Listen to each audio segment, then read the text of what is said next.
Olá, pessoal. Continuamos, então, a nossa conversa sobre a fisiologia do sistema endócrino, mais uma vez usando esta figura aqui, que se vocês recordarem no último vídeo, nós mais ou menos fomos até a metade dela, digamos assim. E hoje nós continuamos, então, usando essa figura para falarmos do eixo hipotálamo hipofisário, tá? Ou seja, dos neurônios, ou melhor, dos neurohormônios, né? Dos neurohormônios produzidos por neurônios hipotalâmicos que caem na corrente sanguínea e agem sobre as células adeno-hipofisárias, controlando, né? Estimulando ou inibindo a síntese da secreção, a síntese e a secreção de hormônios adeno-hipofisários. É sobre isso que nós estávamos falando antes do recesso e continuamos hoje, certo? Então, se nós olharmos aqui, ó, este neurohormônio é o hormônio inibidor do hormônio do crescimento. E este aqui, o hormônio liberador de hormônio do crescimento. Como são produzidos no hipotálamo, né? O correto seríamos chamá-los de neurohormônios. Então, eles são neurohormônios, mas recebem essa nomenclatura. O hormônio inibidor do hormônio do crescimento e o hormônio liberador, lembrando para vocês, esse R aqui é de release, de liberação, né? O hormônio liberador do hormônio do crescimento. Então, o nome de ambos já indica para vocês qual a função. E a função, obviamente, é a de estimular, no caso do GHRH, ou de inibir, no caso do GHIH, a síntese e a secreção deste hormônio aqui, do conhecido GH, ou hormônio do crescimento, growth hormone, o hormônio do crescimento, certo? Muito bem. O hormônio do crescimento é produzido por algumas dessas células adeno-hipofisárias, certo? E caem na corrente sanguínea e vão agir em diversos tecidos, certo? O hormônio do crescimento é um hormônio que age no metabolismo geral. Ele age em diferentes tecidos. E ele tem uma ação direta, ou seja, ele mesmo indo lá nas células-alvo, se ligando aos seus receptores e desencadeando uma resposta celular, como, por exemplo, no fígado, né? O fígado talvez seja o principal alvo do hormônio do crescimento, quando ele age de forma direta, ele agindo sobre as células, e ele age também sobre muitos tecidos, ele indo lá na célula-alvo e estimulando a síntese e a secreção de IGFs nessas células, certo?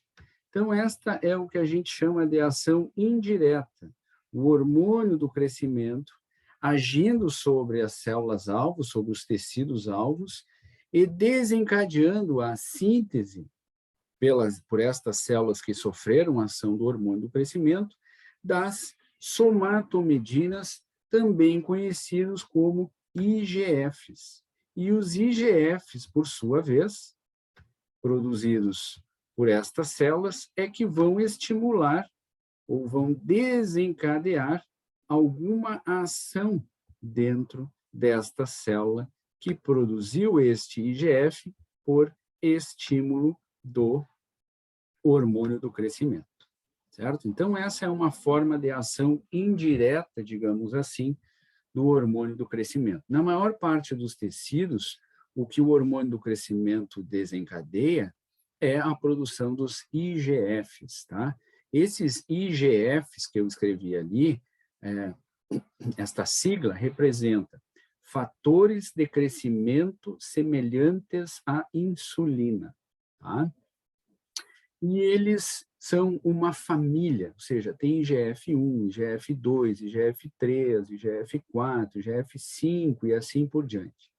Então, existem diferentes IGFs, dependendo das células onde eles são produzidos, mas, de uma maneira geral, tanto o hormônio do crescimento quanto os IGFs agem estimulando o metabolismo celular. Tá?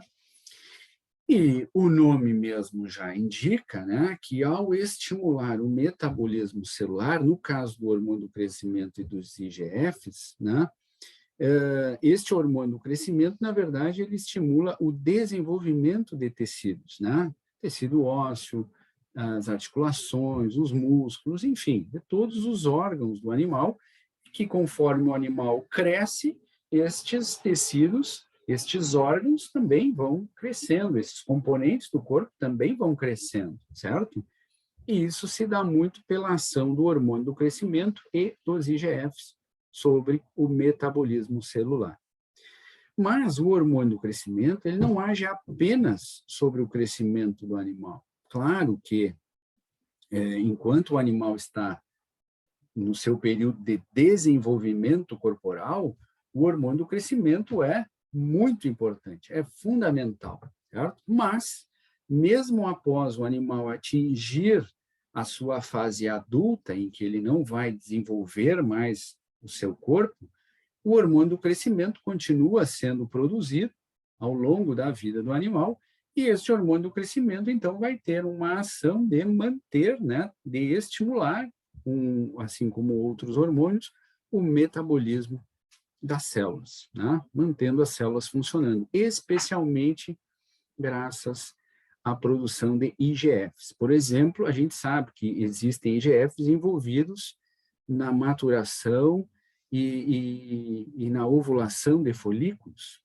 certo? Então, essa é uma função que na fêmea, por exemplo, vai ir muito além, né, daquela fase em que o desenvolvimento corporal cessa, certo? Então, é só para dar um exemplo que me ocorreu agora da importância desse hormônio do crescimento, desses IGFs, ao longo da vida do animal, mesmo após atingir o tamanho adulto. Um outro exemplo de ação do hormônio do crescimento, que em alguns anos atrás foi bastante utilizado em alguns países, hoje menos, é a administração de hormônio do crescimento para estimular a produção de leite, certo? Então, em algum determinado momento, se usou hormônio do crescimento, injeções de hormônio do crescimento para estimular a produção de leite, né? E isso dava bons resultados desde que a vaca estivesse muito bem nutrida. Caso ela estivesse submetida a um regime deficitário de oferta de dieta, muitas vezes esse hormônio do crescimento acabava não estimulando um aumento na produção de leite por deficiência nutricional da vaca e ainda prejudicava a capacidade reprodutiva da vaca, certo? Poderia, inclusive, prejudicar a ovulação e o desenvolvimento de uma nova gestação, certo? Então, são exemplos de que o hormônio do crescimento ele é importante durante toda a vida do animal e não apenas durante o seu desenvolvimento corporal, tá? Muito bem. Vamos adiante. Se nós agora olharmos aqui bem para a direita desta figura, nós vamos encontrar mais um neurohormônio hipotalâmico, que é o hormônio liberador de gonadotrofinas. Este GN aqui lembra vocês de gonadotrofinas ou gonadotropinas, certo? Pois bem, o GNRH, ao cair na corrente sanguínea, vai agir na adenohipófise sobre um grupo de células adenohipofisárias, que são os gonadotrófilos, né? Fazendo ou estimulando a síntese e a secreção de LH e também estimulando a síntese de FSH. O LH, vocês acho que já sabem, é o hormônio luteinizante. Tá? Este hormônio luteinizante é fundamental, é o hormônio que estimula a ovulação. É o LH na fêmea que vai lá no folículo, ou nos folículos, né, dependendo da espécie, e estimula o rompimento da parede daquele folículo, ou daqueles folículos que estão na fase de pré-ovulação, estimulando a ovulação. Ovulação, que é o processo de liberação do óvulo, ou do óvulo, ou do gameta feminino. Tá? E que nós vamos tratar desse assunto com detalhes lá na reprodução animal. Tá? Muito bem. Além disso, esses gonadotrófos produzem LH e secretam LH sob a influência do GNRH e também produzem FSH sobre a influência do mesmo GNRH. Então, é o mesmo grupo celular produzindo dois hormônios sobre a influência do mesmo neurohormônio, que é o GNRH. E o FSH é o hormônio folículo estimulante, que na fêmea ele tem a função principal de estimular o desenvolvimento dos folículos ovarianos, levando esses folículos, ou o folículo, de novo, dependendo da espécie, né? Se a espécie é monoovulatória ou não, ou é multiovulatória, enfim, até a fase de pré-ovulação, ou seja, até a fase em que ele entra a ação do LH e ele vai ovular, certo? Estes dois hormônios aqui, adenipofisários, ou seja, o LH e o FSH, são conhecidos como gonadotrofinas adenohipofisárias. Então, quando vocês ouvirem falar em gonadotrofinas adenohipofisárias, vocês estão ouvindo falar do LH e do FSH. Tá? Vou fazer um parêntese aqui. Existem as gonadotrofinas coriônicas. Né? Existe a gonadotrofina, por exemplo, na égua existe a gonadotrofina coriônica equina, que é o ECG, antigamente chamado de PMSG.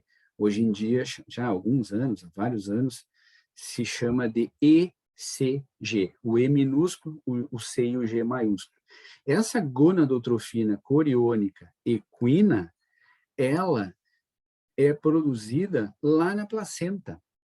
Né? Ela é produzida pela placenta, obviamente, né? Se tem placenta, a égua está prenhe, então ela é produzida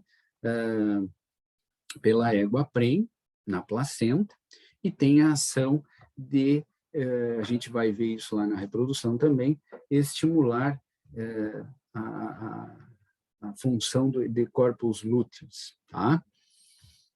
Então, não confundam. Quando vocês ouvirem falar em gonadotrofina coriônica, lembrem que coriônica vocês têm que associar com placenta. Isso existe, por exemplo, na mulher também, né?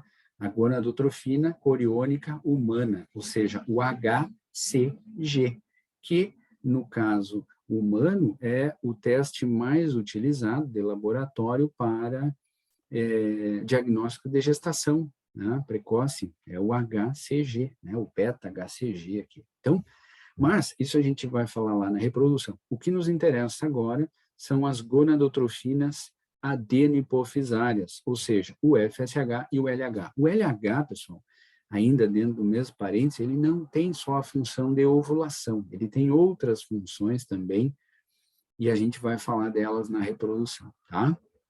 Bom, fecho esse parênteses e abro um segundo parênteses.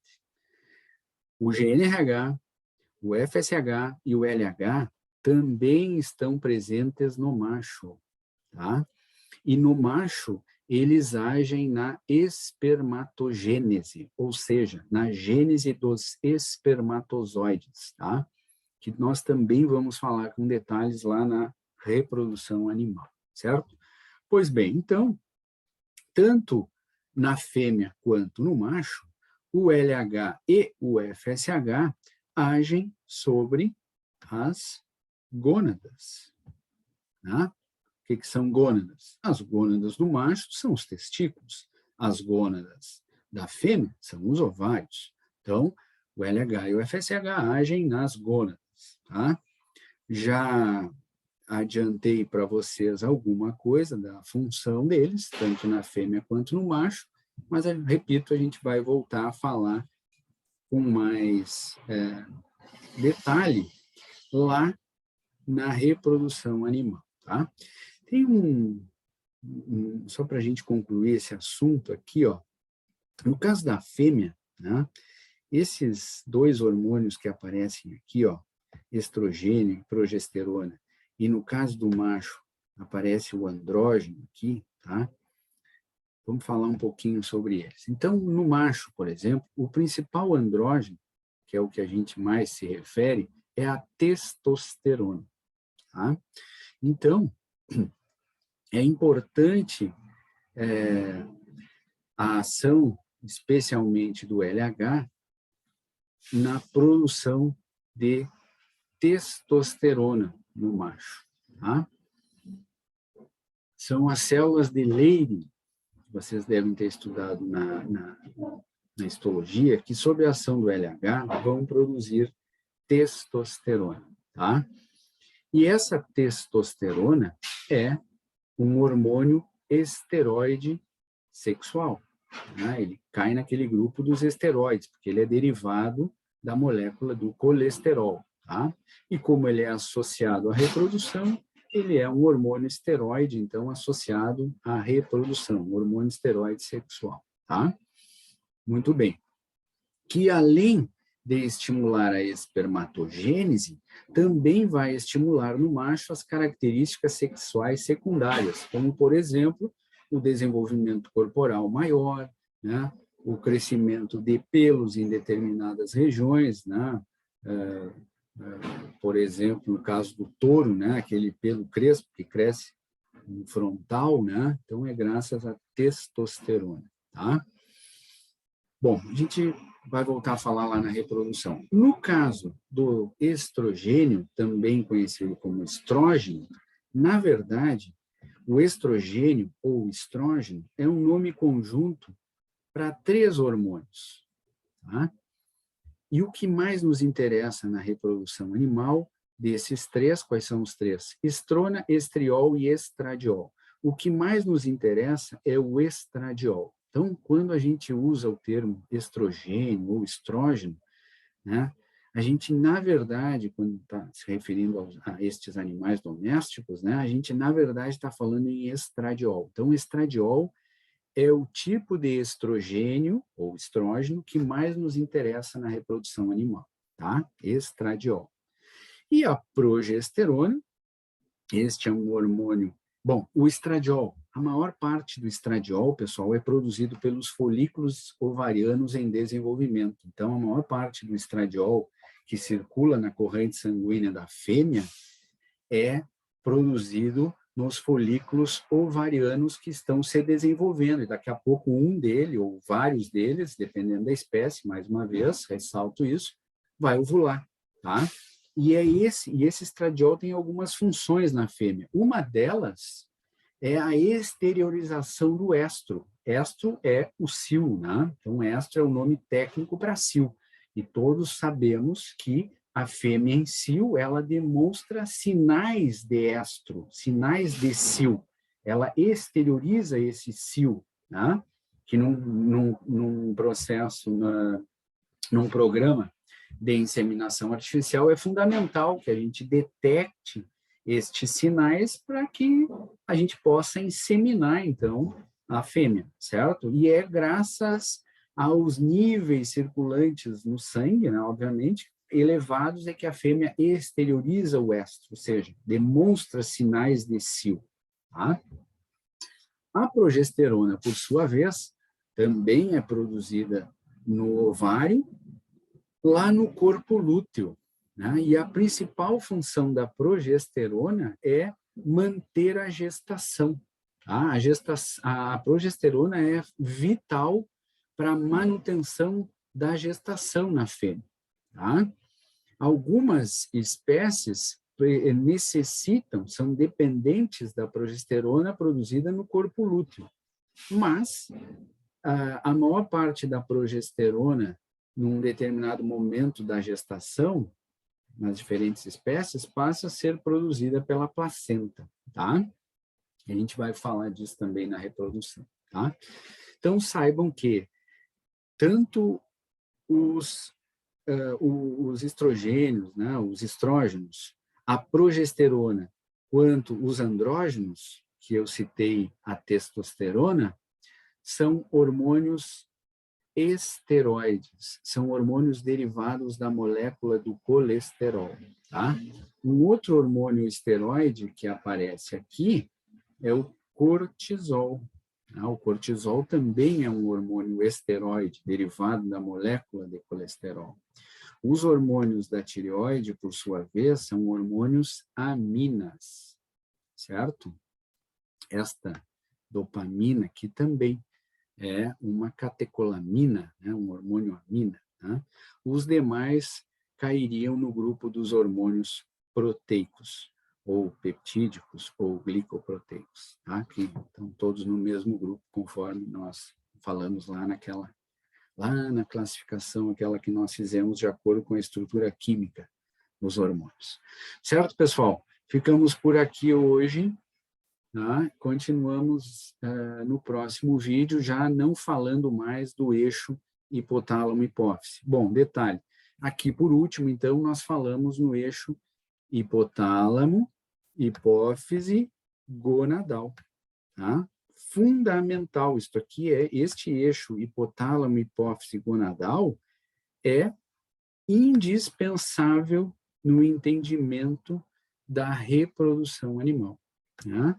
Este controle hormonal que envolve hipotálamo, adenohipófise e gônadas, tanto ovários quanto testículos, é fundamental para entender o processo de reprodução animal, para entender a fisiologia reprodutiva dos animais. E a gente vai falar com mais detalhes lá na na reprodução animal. Certo, pessoal? Ficamos por aqui hoje, então. Um abraço. Até o próximo.